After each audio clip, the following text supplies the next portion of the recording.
اوكي سيداتي سادتي الكرام، اهلا بكم مشاهدي قناه الريو شو. معكم ريتشارد اكرم بحلقه جديده. وقبل تقريبا 3 ساعات كنا بحلقه حول كريستنسن واصابته، وكذلك حول تشكيله مال فياريال، وتوقعنا فوز برشلونه 3-1، يعني تقريبا فارق هدفين. توقعي كان ربع صح، ما كان صح 100%، ولكن برشلونه فاز اليوم ووسع الفارق من جديد مع ريال مدريد الى 4 نقاط، وفياريال انتهت اماله بالصداره للدوري الاسباني. لو اليوم فياريال كان فاز على برشلونه وفاز بمباراتين المتبقيه المؤجله، واحده منها زائد مباراه الجوله 19، لكان الان ممكن فياريال عنده فرصه انه يتوج. لا حمينه من صدق يتوج بهاي الطريقه، لا انه يصعد للمركز الاول ويكون بصداره الدوري الاسباني. لكن انتهت الامال اليوم بشكل رسمي، بحيث برشلونه اليوم فاز على فياريال 2-0 ووسط كثير من انتقادات على دفاع برشلونه وعلى مستوى اللاعبين، وكذلك حول كذلك بطاقه حمراء حصل عليها لاعب فياريال. وايضا تتكلم يا صديقي العزيز حول لبعض اللاعبين اللي على ما يبدو اصبح واضح انه فليك لازم يكون عنده صفقات بسرعه. ديغو ولابورتا لازم يشتغلون على سوق الانتقالات الشتوي. تحدثنا قبل حلقه حول كريستنسن ووضعه، وتقدرون تشوفون تلك الحلقه اذا انه برشلونه مسموح له او لا بتسجيل لاعبين مكان كريستنسن وكم سيوفر تقريبا راتبه. اما الان تجي حول فياريال، لم ينهزم فياريال في ملعبه بهذا الموسم على الاطلاق، وبرشلونه اول فريق فاز على فياريال. على فكره برشلونه منذ عام 2008 لحد اليوم دائما لا ينهزم امام فياريال بملعبه، وري على الاحصائيه المدويه المجنونه الموجوده امام فياريال. الان تجي حول التشكيله الرسميه اللي دخل فيها السيد فليك، وتحدثنا عنها في تلك اللقطات ما قبل المباراه. نتكلم حول فيرمين لوبيس، فيران توريس. منذ تلك اللقطه تكلمنا اليوم اللعب على الاطراف والعمق. إذا أراد أن يكون بأفضل أحواله يجب أن يتحرك أكثر بدون كرة، يجب أن يترك بصمة كبيرة بهذه النقطة. لابد من أنه اليوم نشاهد تحرك أكثر بدون كرة، وكذلك دور ديونغ يجب أن يكون أكبر. طيب ما حصل في المباراة للأسف كان عكس تماما. فيران توريس كان مختفي، اليوم صار سمكة مو قرش، تحول من جديد من قرش إلى سمكة، ومن سمكة إلى قرش، ويخليك بهذه الدوامة إلى ما ينتهي الموسم أنت ما تعرف. نعم ليش؟ شنو فيديو غير متاح؟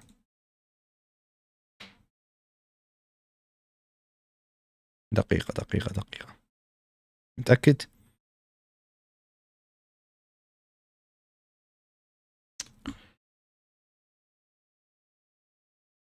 نعم شنو؟ يا رجل لا تحرق أعصابني، لا تحرق، لا مش شغال يريد يحرق أعصابي. على العموم وين كنا؟ هو نسيت وين كنت يا نقطة كنت أتكلم. ألو ما أعرف. المهم أرجع الموضوع اللي هو فيران توريس يخليك بهذه الدوامة لنهاية الموسم. أما عندما تعود للتشكيلة الأساسية فأنا اليوم ما كان عاجبني على أداء إطلاق. كثير من اللاعبين أدائهم كان سيء وفاقدين تركيز. بالدي، كوبارسي، كوندي، غارسيا بعض الأحيان، ديونغ، طوال المباراة والشوط الأول ما كانوا بأفضل تركيز، إلى ما بعد البطاقة الحمراء والهدف اللي إجا من رافينا. نقاط استفهام صارت في بداية المباراة. احنا تكلمنا انه غياب بيدري يعني برشلونة سيعاني، وانه برشلونة بدون بيدري دائما سيذهب باتجاه اللعب المباشر والاطراف. لكن من تبحث حول العمق وانت ما عندك بيدري فانت صراحة الوسط مالتك يكون سيء لدرجة غير منطقية على الاطلاق. اليوم طلع رافينا، طلع اخوان غارسيا، طلع بعض التصرفات الفردية اللي صار الشوط الاول، الوضع كان جدا سيء. لامين ايضا طبعا كحلول فردية فات رغم انه ما كان مركز.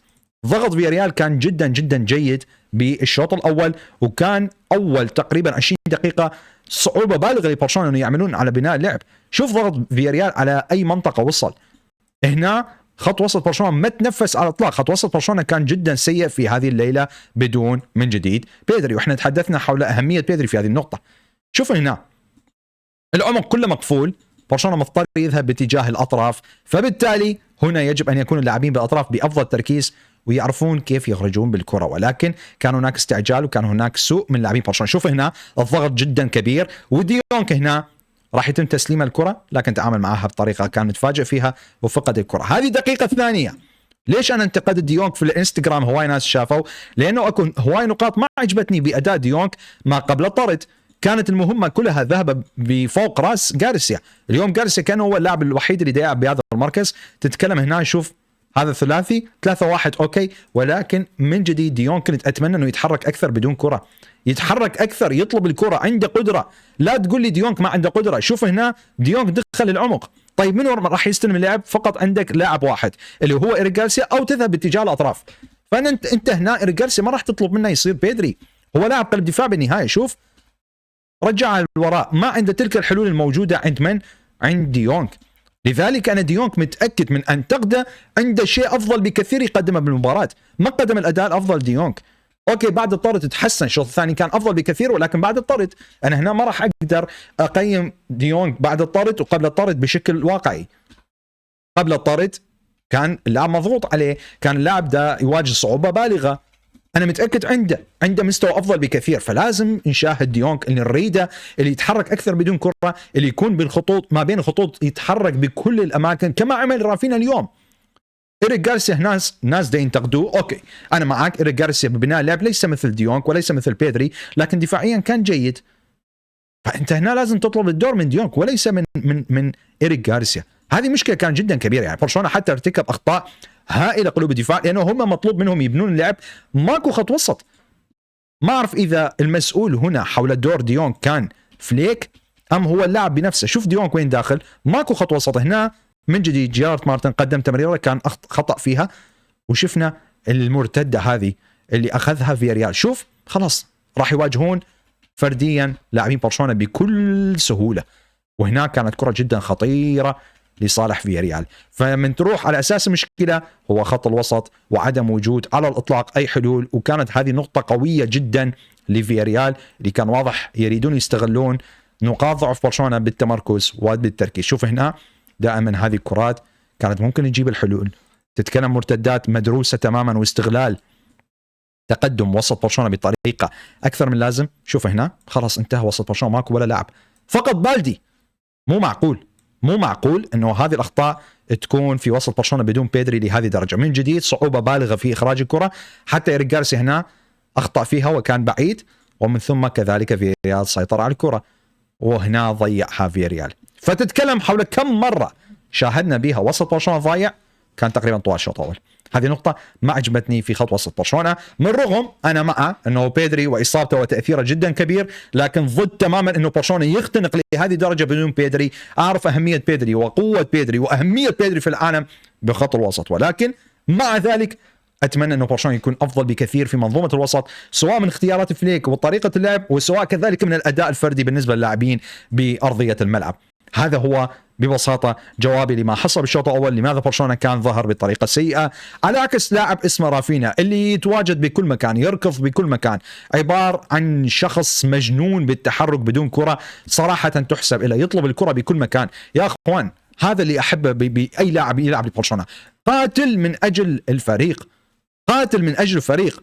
جلب ركلة جزاء وحل فردي، هنا ظهر بطريقة منه؟ بطريقة لامين يامال، كأنه تحول اللاعب جناح مع لامين يامال، يتواجد بكل مكان، يسار يمين، يتحرك بكل أرضية الملعب، وهذا اللي جلب الحلول برشلونة اليوم. جلب ركلة جزاء، ولا بدون مكان أصلا برشلونة راح يحصل لا جزاء ولا على هدف، ومن ثم سجل رافينا الهدف الأول يستحقه، وكان هو اللي يسدد.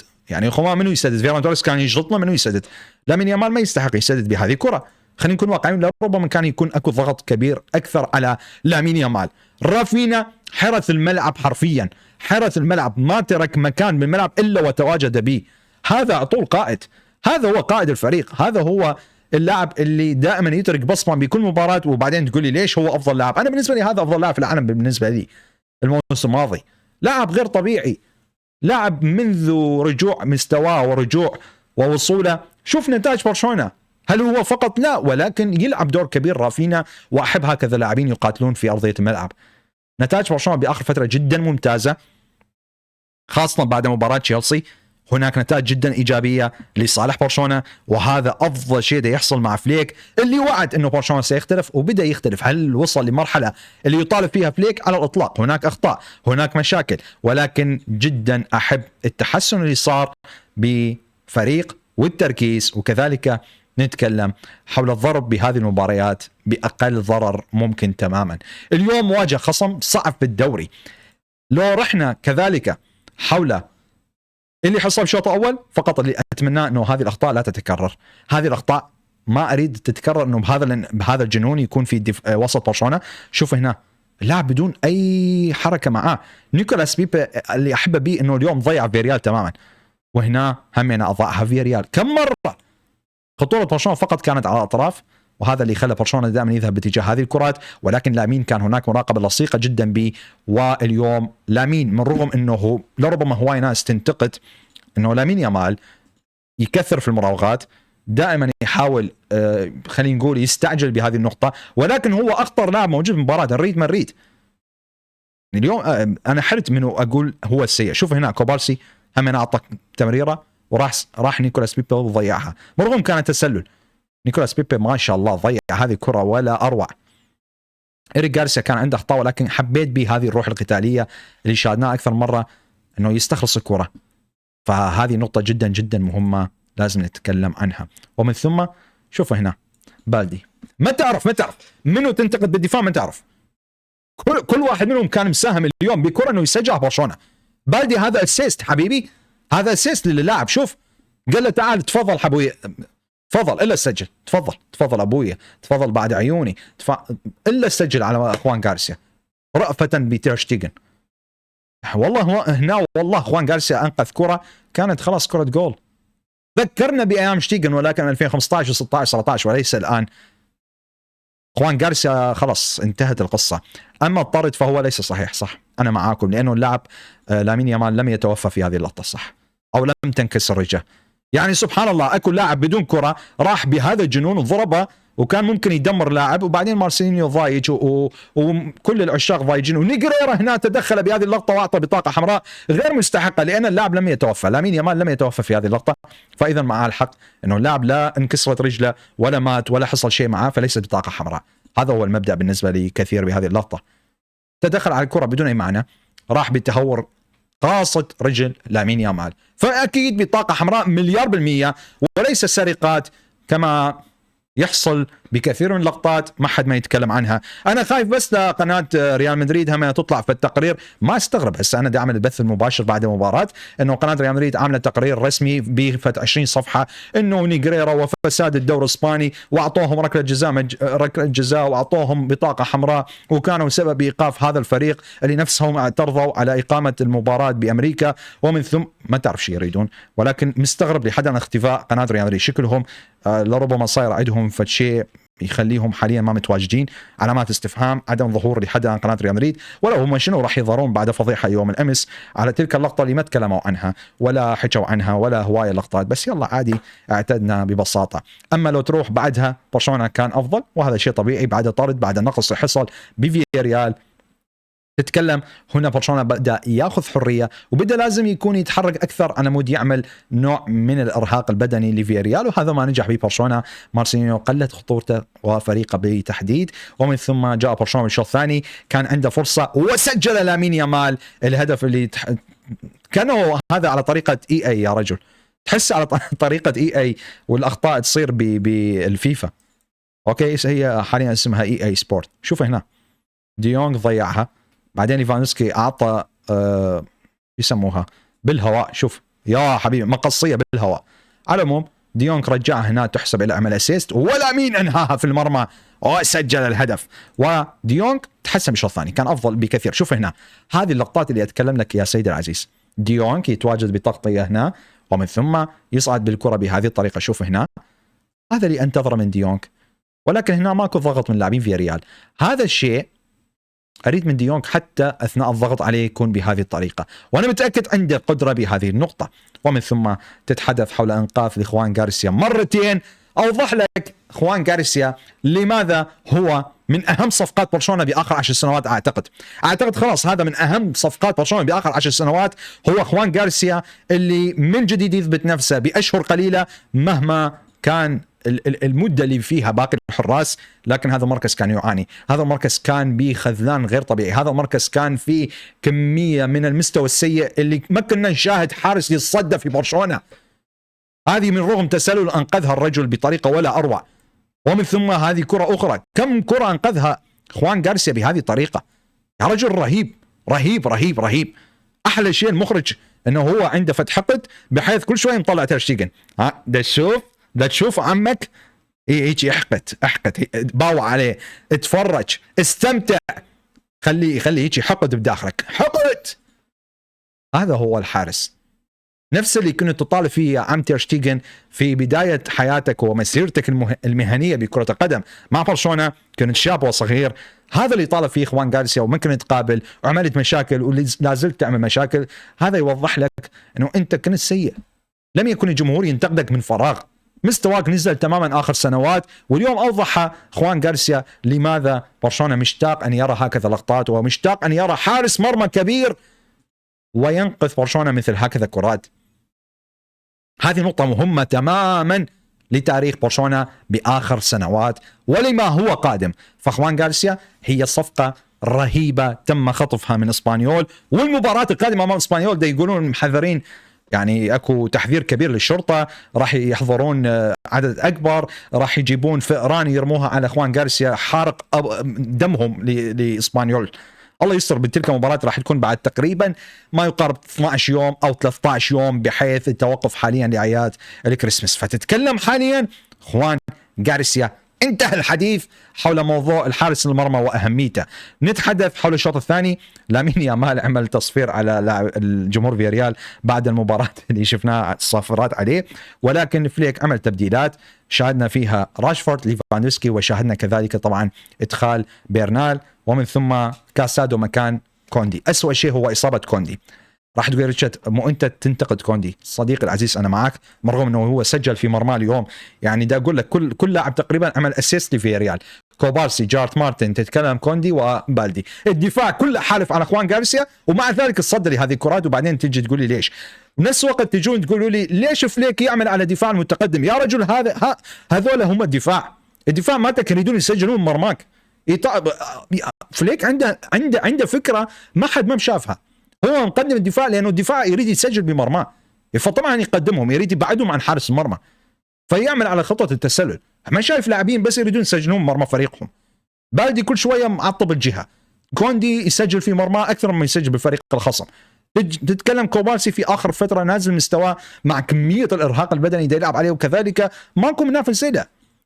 جارت مارتن هذا مو مركزه وده يلعب، انا بالنسبه لي لا زال مستواه جدا ممتاز، ولكن ايضا سبب بخطا كان ممكن يكون كارثي. فهنا شنو يعمل مدرب على قلوب دفاع هذول موجودين؟ تطالب بالاداره الصفقات راح يبقوها للصيف. يا رجل تحرك الان، كوندي انصاب، ما عندك بديله غير غارسيا، وشاركت اليوم من؟ شاركت كاسادو في هذا المركز. كاسادو يا رجل قصير جدا انه يكون بهذا المركز. كريستنسن خلاص انتهى موسمه، اراوخو ما حد ما يعرف حياته شنو راح يصير بيها، راح تكمل موسم بهذه الطريقه راح تكون كارثه. فبالتالي يجب على برشلونه يتحرك وبسرعه وياتي بقلب دفاع على الاقل، وكذلك لازم ظهير يكون جوكر، يلعب على اليسار على اليمين، يمشي الوضع.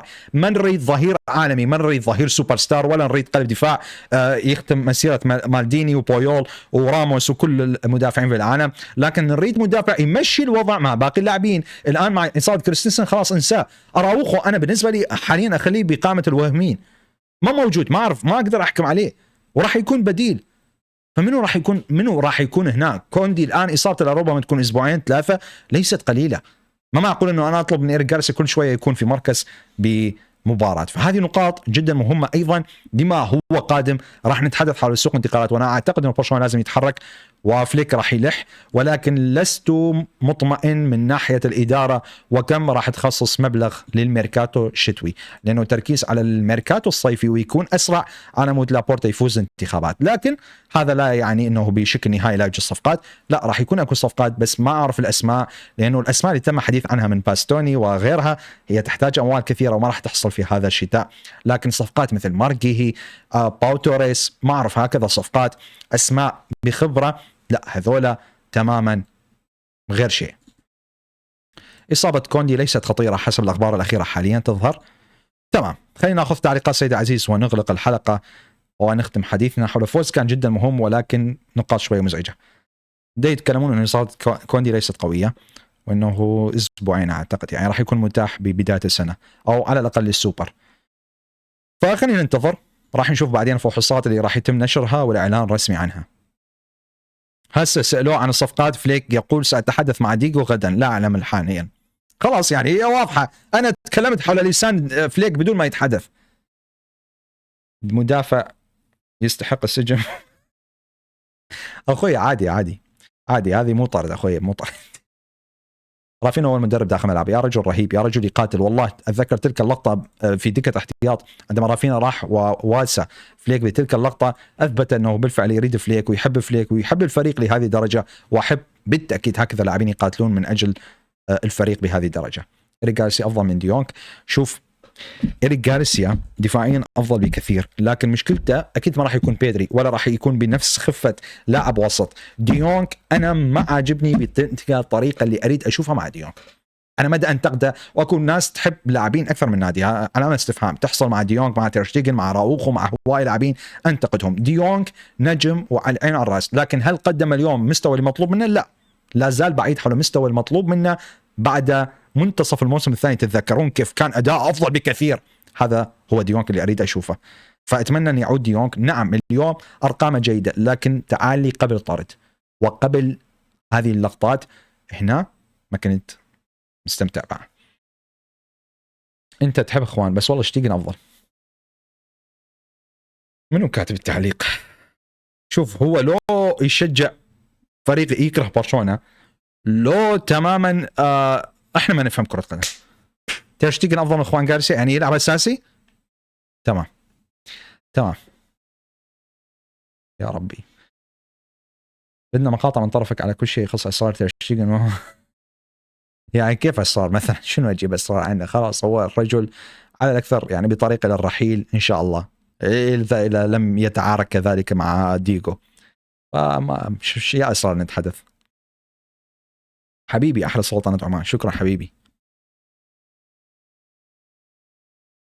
ثنائيه بيرنال وبيدري مع بعض في امام اسبانيول صعب. مباراة قادمة غارسيا ضد جمهور اسبانيول، والله الله يستودع. يقولون فيران يا رجل، كم هم مقززين. فيران يجيبوه يرموها، شنو؟ وين الشرطة؟ وين الدوري؟ وين رابطة الليغا؟ وين قوانين البلدية اللي خبصوا الكوكب كله؟ يجيبون فيران بالملعب؟ لا والله يا بلدية لو تقفلون احسن. والله لو برشلونة يقدر يجيب مارجيهي حاليا خليه يجيبه يا رجل. ادفع حتى لو 15 مليون يورو اكس كم 6 شهور على عقده، جيبه على الاقل ينفعك. انت تريد تعمل صفقه مجانيه، نفس الشيء هي بالنهايه، لو تدفع هذه العموله للوكيل لو تدفع للنادي وانتهت القصه. الا لو لاعب خلاص يعني يريد يستمر للصيف عمود ياخذ المكافاه مجانا، من يروح مجانا وكيل اعماله واللاعب ياخذون مكافاه اللي هي على التوقيع المجاني، انه احنا ما دفعنا للنادي راح ندفع لك. هذا معروف بها وكلكم تعرفون اكيد اصدقائي الاعزاء. من يفوز بكاس السوبر؟ بعيدا عن العاطفه، اتلتيكو مدريد برشلونه هم المرشحين الاكبر لهذه البطوله. ريال مدريد بهذا الوضع جدا سيئين، ما كل شيء ممكن يختلف على فكره، ولكن الوضع حاليا سيء جدا. ريال مدريد اللي يشاهد مع هذه المشاكل، فبرشلونه اتلتيكو مدريد هم المرشحين، واحد منهم يفوز. ممكن ما استغرب اتلتيكو مدريد يكون مرشح قوي، مزعج راح يكون امام ريال مدريد. اذا كانوا بيومهم راح يلتهمون ريال مدريد على هذا الاداء. انا ما بدي اتكلم لك، ولكن من جدا مبكر انه نحكم، باقي تقريبا ما يقارب اسبوعين ثلاثه، فلا ما نقدر نحكم الان. فاذا سيدات سادتي الكرام، هذا كل ما لدينا بهذه المباراه اللي شفنا فيها فوز مهم، 3 نقاط مهمه، وشكرا للاعب فياريال اللي انطرد واللي سهل المباراه، لانه صراحه فياريال فريق مزعج، فريق جدا مزعج، ولكن الاهم كان 3 نقاط من هذا الملعب ومن جديد الصداره. برشلونه يعاني باكثر من مركز، ولكن الموسم كله دا يمشي، ومع ذلك ينتقدون فليك. تتحدث حول فيران توريس اللي يخليك دائما متناقض بكل موسمك وحياتك، تتحدث حول بديل مثل ليفاندوفسكي دخل ما عمل شيء للاسف. راشفورد مرات يستلم الكره ويروح يريد يركض يراوغ 50 لاعب عباله، دا يعيش بعام 2009. ما اعرف شو دا يصير مع اللاعبين، ومع ذلك برشلونه دا يفوز ودا يجيب النتائج ايجابيه وكل شيء ممتاز مع مدافعين يريدون يسجلون على مرماهم. فانا هنا يجب ان امدح هذا الرجل اللي دا يجيب نتائج بهكذا وضع وبهكذا سوء، وبوجود قناه ريال مدريد اللي نفسها 9000 مره تنتقد باليوم. فهذه صراحه بالنسبه لي انجازات كبيره انه يكون برشلونه متصدر اليوم بفارق 4 نقاط وبهذا الاداء اللي ليس ما ننتظره من برشلونه. شكرا تعليقات ارائكم. انا لم اكون قاسي ولكن اتكلم حول مشاكل ربما تكون مستقبليه مزعجه، خاصه شهر اول راح يدخل النادي بمطحنه المباريات. هنا النادي يجب ان يكون على أهب استعداد لهكذا لقطات. هذه كانت آخر مباراة بالسنة، هو برشلونة بطل الشتاء وبطل هذه السنة للدوري الإسباني، وعلى ما يبدو شكل الدوري لربما هذه المرة من جديد يقترب من برشلونة. تتكلم أنه برشلونة أنهى دائما منتصف الموسم بطل الدوري 27 مرة، فاز تقريبا 18 مرة أو 17 مرة، فالنتائج جدا ممتازة يجب أن يستمر بها النادي. شكرا لكم، نلتقي